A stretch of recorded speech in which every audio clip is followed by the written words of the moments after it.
So this is the brand new public gallery at the Institute of Physics at 37 Caledonian Road in London. And this is going to be our real beating heart of our building, where people can come along and learn more about physics in all sorts of exciting ways. So right now we've got our first exhibition, which is this gorgeous art installation by Grace Weir called Time Tries All Things.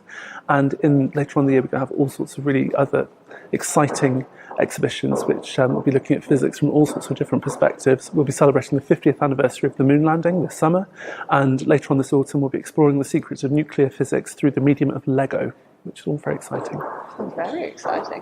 And can you maybe summarise the purpose of this gallery just in a few sentences? The gallery is really about giving people different perspectives into physics. So in this case we're looking at physics through the lens of art and through video art and cinema to explore how physicists think about time.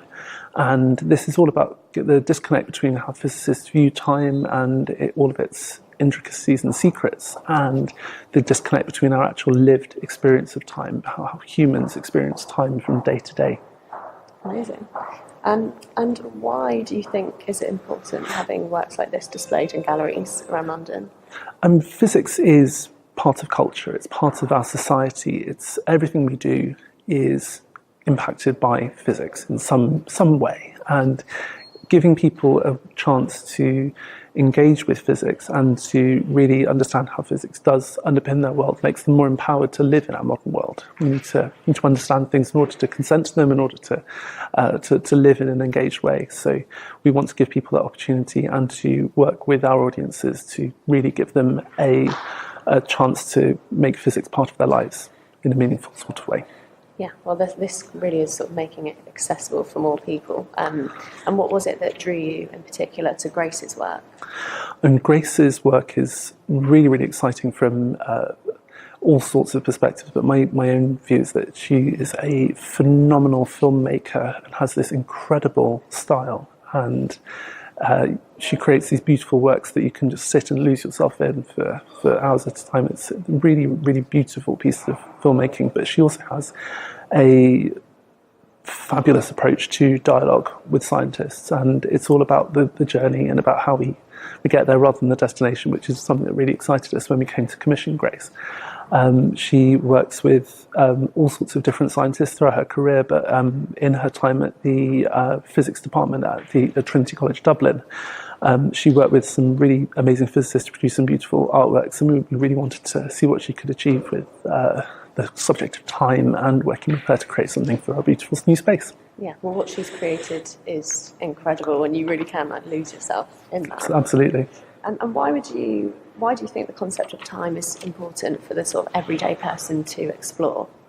I think time is one of those things where it's just part of your life. It's you live in a day, and days turn into weeks, weeks turn into months, and it's one of the most fundamental human experiences is time and aging and time passing, and the idea of time passing more slowly when you're bored, and when you're excited, time passing really quickly, and when you're a child, the school holidays feeling like they last for years. When you're an adult, years pass in the blink of an eye, and it's a really fundamental experience and a universal experience. But when we look at it from a physics perspective, what does time actually mean?